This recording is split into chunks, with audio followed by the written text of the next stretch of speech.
Selamat berjumpa lagi, masih bersama saya Wuryansari Moharini Kusuma Winahyu dari Program Studi Matematika Fakultas MIPA Universitas Brawijaya. Kita masih di mata kuliah kalkulus ya, kalkulus fungsi satu variabel. Kali ini kita akan membahas lebih lanjut mengenai penggunaan turunan, yaitu tentang laju berkaitan. Ya, jadi seperti kita tahu ya, ada banyak penggunaan turunan. Nah, kita setelah mempelajari yang hampiran linier, kita akan mempelajari yang laju berkaitan. Ya, jadi seperti apa sebetulnya laju berkaitan akan saya berikan dulu dengan ilustrasi ya. Kita berikan ilustrasi terlebih dahulu agar nanti secara pelan-pelan kita bisa memahami apa yang dimaksud dengan laju berkaitan. Jadi sebagai contoh, misalkan kita mempunyai balon ya, balon yang bentuknya bundar begitu.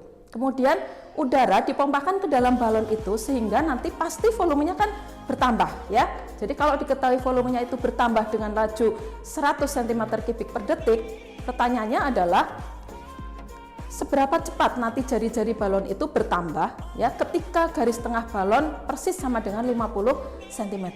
Ya, jadi pastinya ini kan kalau suatu balon itu dipompa ya, jari-jarinya juga bertambah ya. Tentu saja ini dengan asumsi bahwa ketika dipompa bentuknya tetap bundar ya, bentuknya tetap bundar. Ya, jadi untuk menyelesaikan masalah ini kita coba lihat satu demi satu ya, bahwa kita lihat di situ ada sesuatu yang berubah, yaitu apa? Volume, tentu saja ya. Volume dari balon itu berubah ya. Jadi kita misalkan volume itu sebagai V besar T ya. Kenapa V besar T? Karena volume ini selalu berubah setiap saat. Jadi berubah terhadap waktu. Waktu ini kita notasikan sebagai T. Kemudian jari-jari dari balon itu juga berubah ya. Jadi jari-jari ini misalnya kita misalkan dengan R begitu ya, kita notasikan dengan R ya. Kemudian R ini juga berubah terhadap T, sehingga R merupakan fungsi dari T. Nah, yang diketahui apa? Yang diketahui adalah volume bertambah, volume balon itu ya bertambah dengan laju ya, laju 100 cm3 per detik ya. Jadi laju itu kan menyatakan turunan ya. Sekali lagi turunan itu bercerita tentang laju perubahan ya. Jadi laju perubahan dari volume balon itu menjadi dV/dt dan diketahui nilainya 100 cm3 per detik. Yang ditanya apa? Yang ditanya adalah seberapa cepat jari-jari balon. Berarti bagaimana jari-jari balon itu bertambah. Berarti yang ditanyakan adalah laju perubahan jari-jari balon. Ya, sehingga yang ditanyakan adalah dr dt. Kapan? Pada saat R sama dengan 25 ya, karena tadi garis tengah itu kan 2R ya, sehingga R-nya adalah 25 cm ya. Nah, coba kita lanjutkan, kita akan menjawab pertanyaan tadi ya.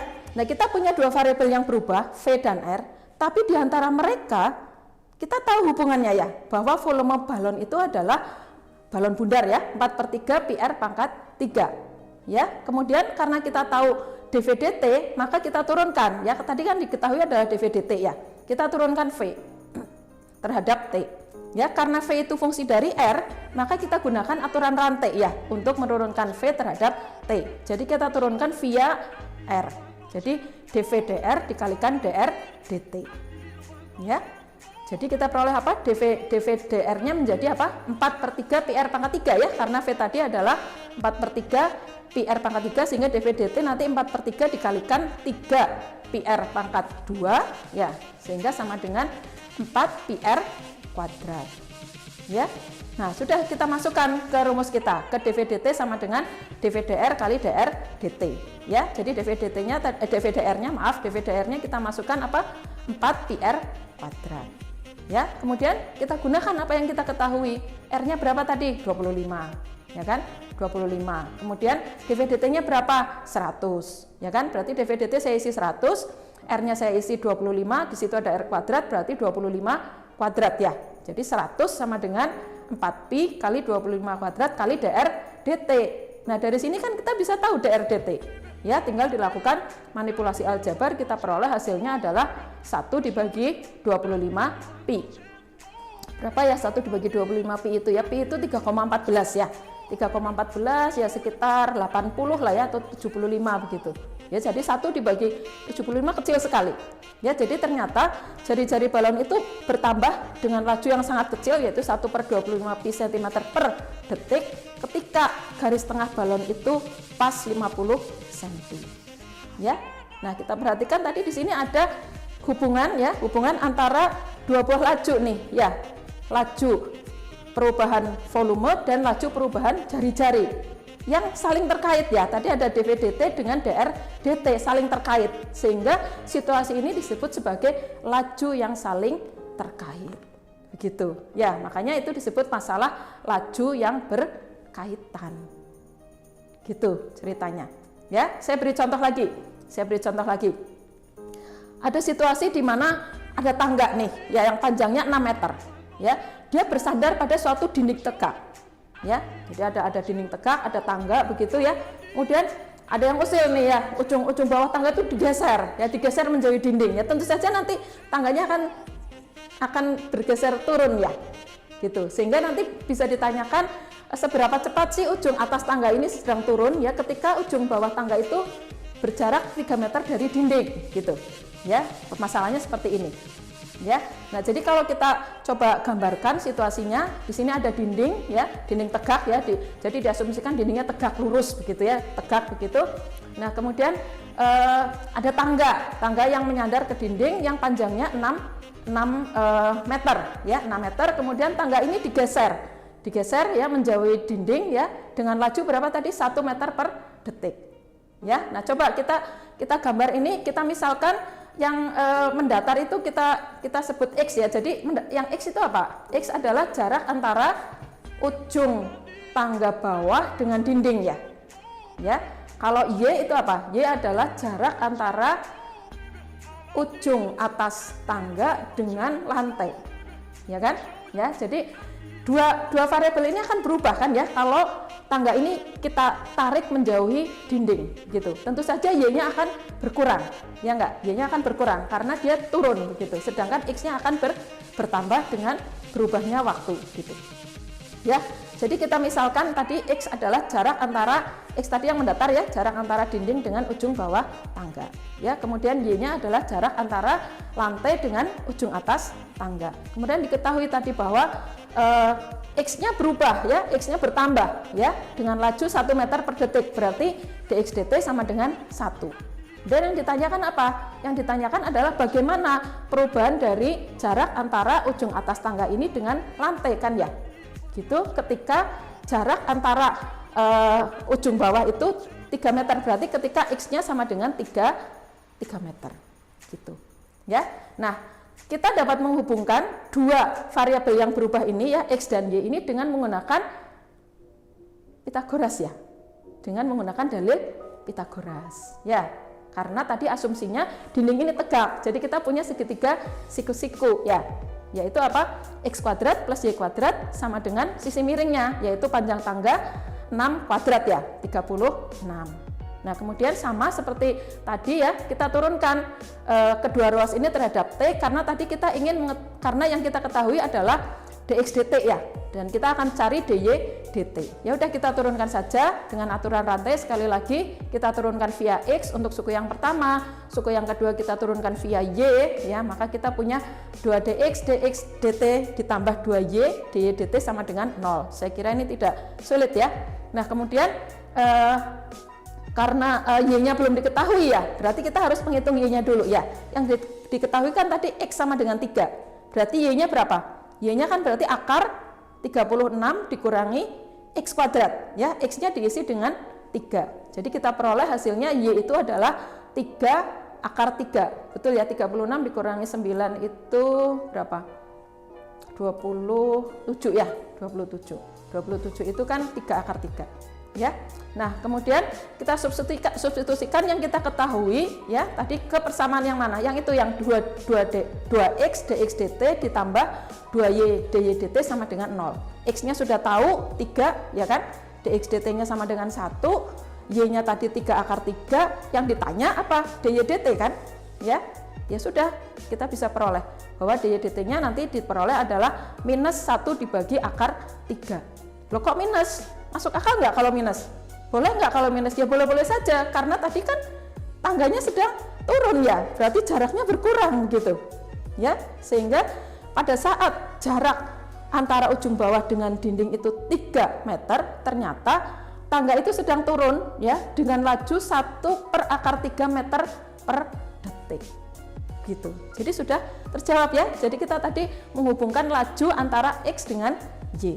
Jadi ini masalah laju yang saling terkait atau laju yang berkaitan. Ya. Jadi kita bisa lihat bahwa kalau kalian menghadapi masalah laju yang berkaitan, strateginya bagaimana? Yang pertama tentu kita baca dulu masalahnya dengan cermat. Ya kan? Ya. Kemudian bila memungkinkan ya, kita gambarkan situasi yang dihadapi tadi dengan diagram misalnya ya, kita buat dinding begitu. Ya. Kalau tidak perlu kita bisa membayangkan ya, tidak usah digambar, tidak apa-apa. Ya, kemudian yang paling penting di sini adalah kita bisa mengenali besaran-besaran yang berubah. Ya, berubah terhadap waktu dalam hal ini. Ya, kemudian kita beri notasi. Tadi misalnya V dengan R, X dengan Y. Ya, kemudian kita kumpulkan tuh informasi-informasi yang telah diketahui dan apa yang belum diketahui atau yang ditanyakan. Kemudian tentukan hubungan antara tadi V dengan R ya, X dengan Y. Jadi besaran-besaran yang ketahui itu kita cari hubungannya. Ya, kemudian didiferensialkan. Ya, kemudian kita substitusikan informasi yang diketahui itu dan kita tentukan laju yang ditanyakan tadi. Ya, jadi ternyata kita tadi sudah melakukan langkah-langkah ini kan. Ya. Oke. Nah, saya kasih contoh satu lagi ya. Jadi misalkan saya punya suatu tangki yang berbentuk kerucut terbalik begini ya. Ya, dengan alasnya itu diletakkan di bawah itu berbentuk lingkaran begitu. Kemudian air dipompakan dengan laju 2 meter kubik per menit ke dalam tangki itu. Ya. Kemudian jika jari-jari alas itu adalah 2 meter dan tinggi kerucutnya adalah 4 meter, ya, maka nanti kan kalau ditambah air ya, pasti tingginya bertambah, ya kan? Tingginya bertambah, ya. Kemudian nanti yang bertambah lagi apa? Jari-jari permukaan ya, atau volumenya juga bertambah. Jadi di sini banyak yang bertambah. Nanti kita lihat, ya, nanti kita lihat apa yang diketahui. Yang diketahui adalah air dipompakan dengan laju 2 meter kubik per menit. Nah, berarti ini kan adalah volume ya, perubahan volumenya diketahui. Berarti kita membicarakan volume ya. Kemudian nanti yang ditanyakan apa? Tentukan laju bertambahnya tinggi. Oh, berarti yang ditanyakan nanti tinggi permukaan air gitu. Jadi kita harus mencari hubungan antara volume dari air itu dengan ketinggian dari permukaan air. Ya. Jadi kita mulai dengan membaca masalah tadi sudah ya, kemudian kita menggambarkan situasi yang dihadapi dengan diagram agar mudah. Kemudian nanti kita kenali besaran-besaran yang berubah berdasarkan soal yang diberikan. Ya, jadi seperti ini kira-kira situasinya. Ada kerucut ya, kerucutnya menghadap ke atas begini, ke bawah ya, ke atas apa bawah, ini ke atas ya gini ya. Nah kemudian ini dimensinya tingginya 4, jari-jarinya 2 ya. Kemudian yang berubah adalah volumenya. Ya, volume dari air, kemudian jari-jari permukaan air tentu saja berubah. Kemudian kedalaman atau tinggi permukaan air itu juga berubah ya. Nah, di sini ada 3 nih. Ada tiga variabel yang berubah. Ya, maka kita coba cari hubungan di antara mereka. Kita tahu volume kerucut adalah sepertiga PR kuadrat kali H ya. Gitu ya. Nah, kemudian yang diketahui apa? Yang diketahui adalah dV/dt ya. Yang ditanyakan adalah dH/dt, karena tadi ditanyakan bagaimana permukaan itu bertambahkan ya, ketika ketinggiannya tepat sama dengan 3. Ya, kemudian air tadi dituangkan dengan laju 2 meter per menit ya. Gitu. Berarti itu adalah dV/dt-nya. Nah, sekarang berarti kita harus mencari hubungan antara dV/dt dengan dH/dt. Nah, padahal di situ ada R ya.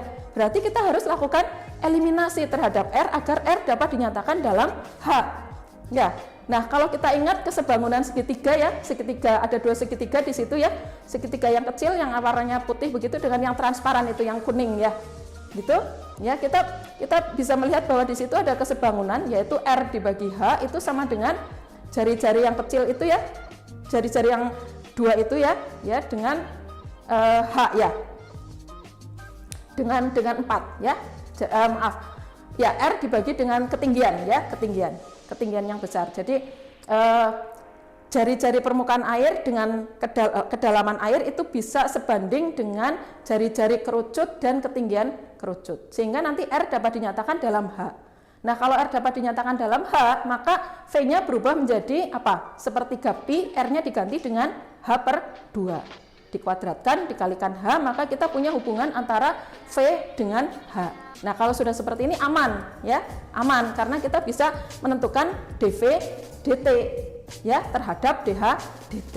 gitu. Sama seperti tadi menggunakan aturan rantai, mirip seperti yang balon tadi kan ya. Kemudian kita masukkan variabel-variabel atau data-data yang kita ketahui nilainya, ya kan? Ya, jadi H-nya 3, ya udah kita masukkan saja H3, nanti 3 kuadrat ya. Kemudian dV/dt-nya tahu, yaitu 2, ya kan? Kemudian yang dicari apa? dH/dt. Ya, dH/dt-nya dengan mudah bisa dihitung, hasilnya 0,28. Ya, jadi tinggi permukaan itu sedang naik dengan kecepatan 0,28 meter per menit pada saat kedalaman air 3 meter. Ya, jadi bisa diperkirakan. Ya, gitu. Nah, sebagai PR ini ada masalah, kalian bisa tentukan ada 2 mobil ya, yang satu meluncur ke barat dengan laju yang diketahui, kemudian ada mobil satu lagi, mobil B ya kita sebut, yang dia meluncurnya ke utara ya dengan laju 60 km per jam ya. Kalau keduanya bergerak lurus menuju ke suatu persimpangan ya, mereka akan bertemu tuh ya, akan bertemu ya.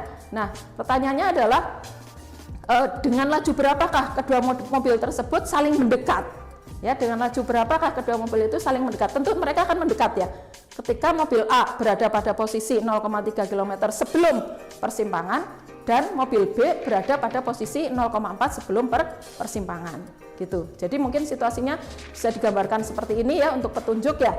Jadi ada mobil A yang meluncur dari barat ke timur. Persimpangannya ada di sebelah timurnya tentu saja ya. Kemudian mobil B bergerak dari selatan ke utara gitu ya, sebelum persimpangan kan dia berada di selatan begitu. Kemudian mereka akan bertemu di titik C.